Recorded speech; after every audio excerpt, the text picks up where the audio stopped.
Welcome to the GPLama YouTube channel and to a plot twist. Now, just as we were expecting the Edge 550 and 850 to be released, Garmin route our expectations off-road and release this, the Edge MTB. Now, after a few rides with this unit, it's almost unfair to pigeonhole this as being for mountain bike only, and I'll get to why in this video.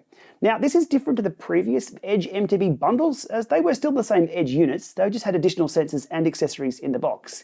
Now, this is a purpose-built Garmin Edge. It's very much an X50 series with the user interface and has all the standard features. It's got a color screen, which is button only, not touch screen. The screen is bright and crisp, similar to that of the Edge 1050. There's ANT and Bluetooth sensor pairing, including secure Bluetooth. There's multiple bike activity profile support, as well as 2 new mountain bike profile types. It has multi-GNSS, multi-band, 1 Hz and 5 Hz mode. More on that in a minute. There's full mapping on this with 32 gig of storage, not enough for all global maps at the same time, but enough space for a few regions and TrailForks. It also comes with navigation, ClimbPro, Group Ride, GroupTrack, LiveTrack, Strava segments, incident detection, bike alarm, workouts, cycling dynamics, music control, eBike support, Connect IQ add-on support, phone notifications, and everything that comes with Garmin Connect, such as fitness tracking, a route builder, third-party sync to Strava, etc. And that's not even the full list. So yes, this unit is very, very capable. Now, along with road, gravel, e-bike, and all the standard profiles, this little unit, when I get it right here,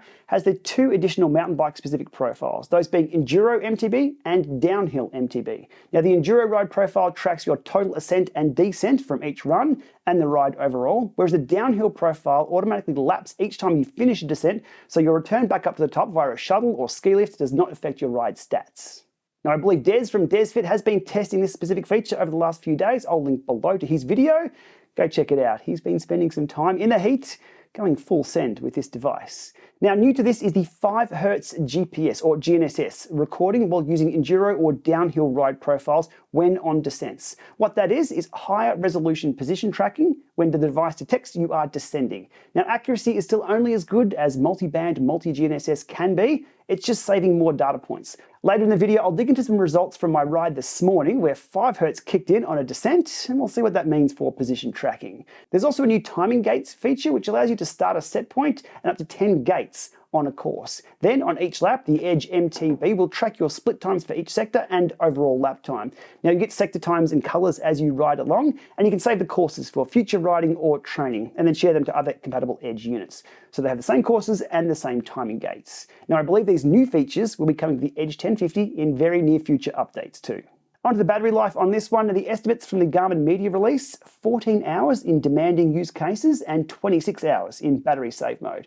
Now, those numbers aren't exceptional. Battery save mode can be customized for some middle ground settings to squeeze more than that 14 hours with some reduced settings. Onto the price, and $399 US and €399 Euros. Now, where does the pricing position this unit? Well, the Garmin Edge 540 had a list price of $349, the Garmin Edge 840 had a list price of $449, and the equivalent Wahoo unit, which would be the Wahoo Element Bolt version 3, $349. Now, things get a bit tricky with the recent discounts on the Edge 540 and the Edge 840. But pricing of bike tech and most things at the moment is in a bit of a weird place. Anyway, that's where this unit sits. So almost fully featured and a reasonable price. What are the features missing on this unit? Well, first up, no Wi-Fi, meaning the activity sync will be via Bluetooth only and map updates, etc. will be over USB-C. There's also no speaker or bell on this device, and the Climb Explore widget doesn't exist either, where you can scan around your local area looking for climbs to do. But during my rides with this in the last week, I was unable to tell if it was missing another arm or a leg feature-wise. It's still pretty stacked with everything we've covered so far.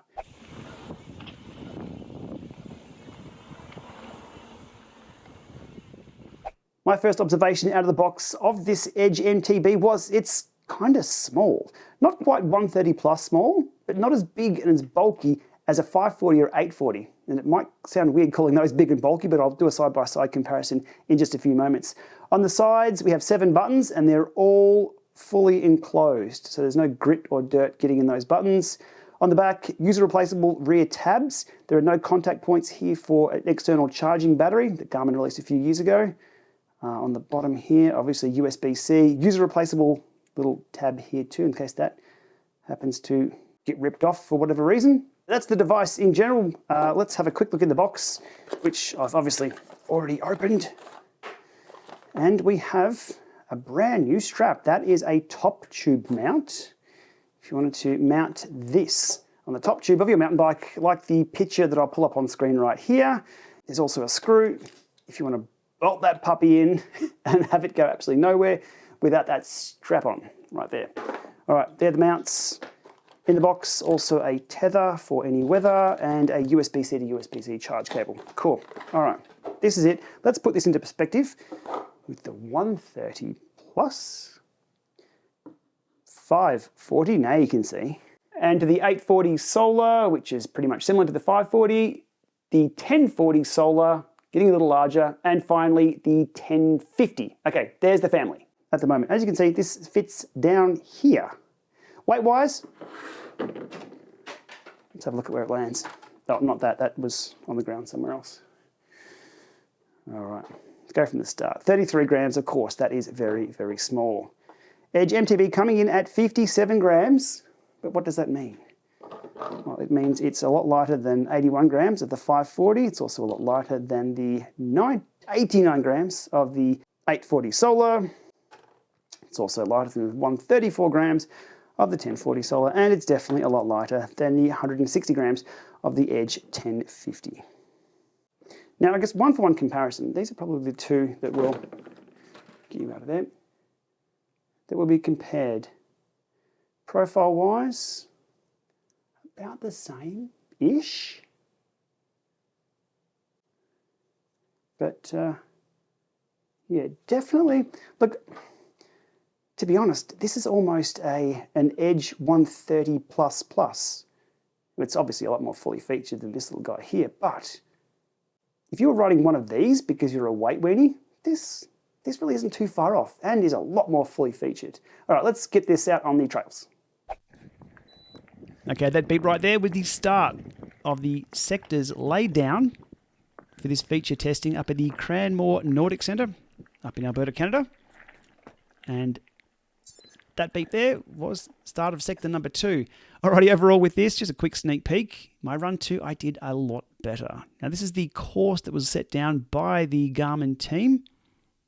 And I can confirm the timing gates, once all set up and configured, worked as expected. And the rest of my day was spent somewhere off the back, looking out for bears and trying to keep things upright, as well as chasing this guy here, DC Rainmaker, as we caught up to everyone else there at the media event. Oh, Des was already well up the road. He was flying. Okay, on the other side of the world, Creswick Trails in Ballarat, a little closer to home by about 12,000 Ks, and starting the descent here of the G8 GroupTrack, and 5 Hertz mode has not started yet, which was kind of handy because I can show you the difference between 5 Hertz and 1 Hertz on that exact corner I've just went around, so just make note.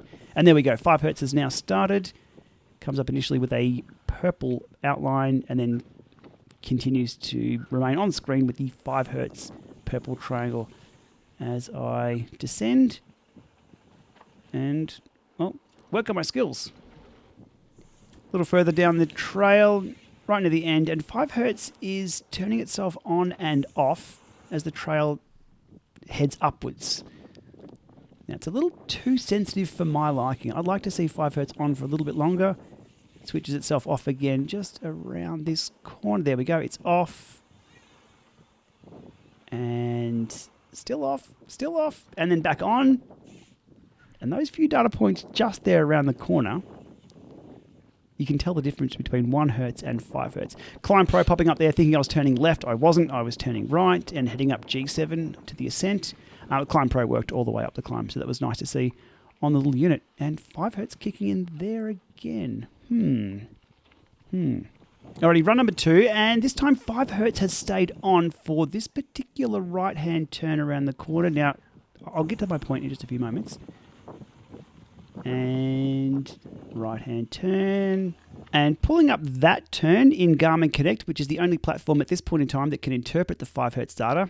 And it's pretty obvious which turn was at 1 Hertz and which turn was at 5 Hertz. That's the difference there with this new mode on the Garmin Edge MTB. Okay, going down to the bottom of the G8 trail where it turned itself on and off, the 5 Hertz mode that is, and you can see there, it gets a bit messy when it turned itself off that speedy corner.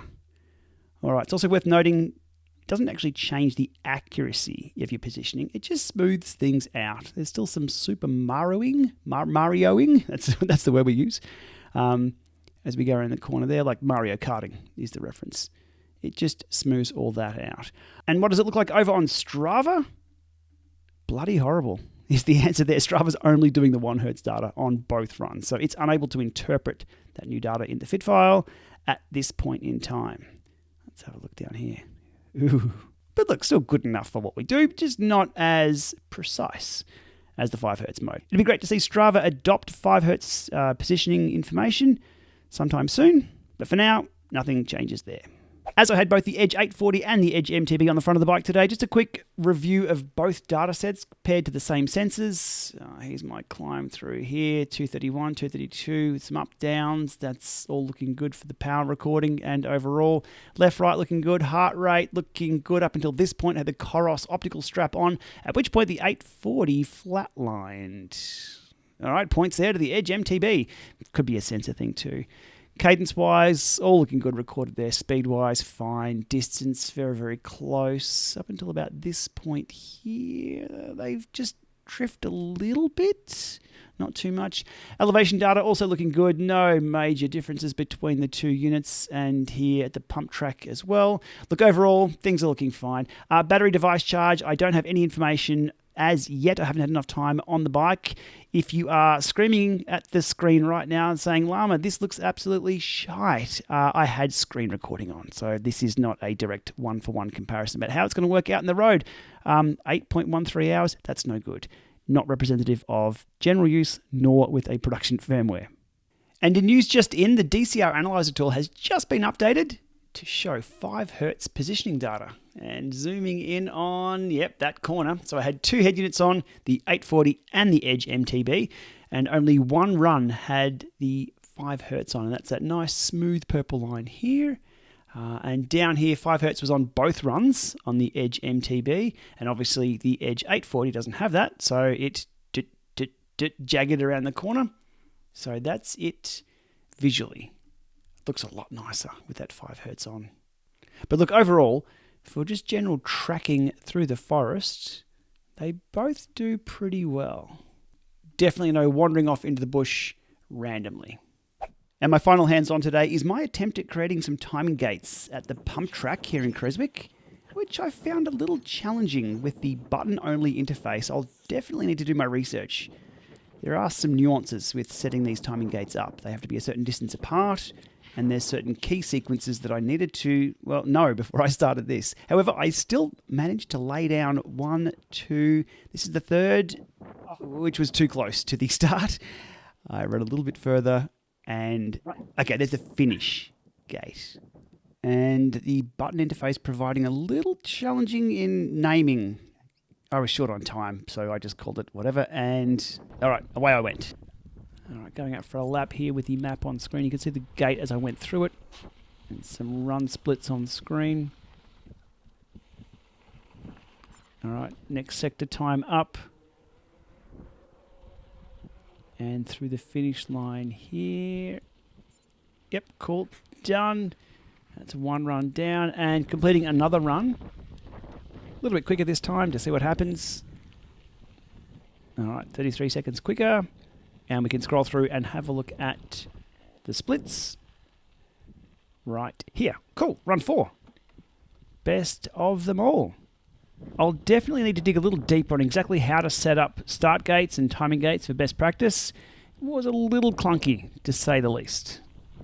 So in summary, this is without a doubt a very capable Edge bike computer that's more than just mountain bike focused. It's small, it's light, and it does raise the question if Garmin are going to drop the 500 series and simply upgrade the 800 series. Hopefully, sometime soon, maybe. Then again, the direct naming of this being the Edge MTB might suggest there's still room for a smaller, non-touchscreen road-focused Edge. I think the screen size on this one is going to be a little small for some, especially if your main screen is a map and you're adding some data fields to that as well. Now, if this unit was all screen, now that would have been something. Oh, that's not real, that's just a mock-up. The battery life being around half that of the 540 and 840 units, look, the X40 series do have really good battery life specs. That can't be overlooked. But that's the trade-off when going smaller and lighter and brighter than those other options. When it comes to that new 5 Hz mode, I think Garmin are really only testing the waters with that, as it's only enabled in 2 mountain bike profiles and only on descents. High resolution tracking would be beneficial for almost any descent on road, gravel, cross country, anything. The timing gate feature, I'm going to need more time on that one and a user manual to get my head around exactly what's going on. I can confirm it works, but the setup of those courses and the button-only interface was definitely a challenge. So do I think this should have been the new Edge 550? Well, it pretty much ticks all those boxes. Maybe call this the Edge 550 Junior, maybe the Edge 550 MTB, or an Edge 250. I do think the name holds it back a little bit. This is more than capable, on-road and off. Anyhow, very early days with this device, I am looking to see where it lands in the market and digging a little deeper into those new features once I've had a little more time with this unit. Okay, we'll leave it there for today. Stay tuned this week. It's going to be very, very busy in the world of bike tech, and Eurobike is next week. Stay tuned for that one too. All right, as always, like, subscribe. Thanks for watching, and we'll see you very soon.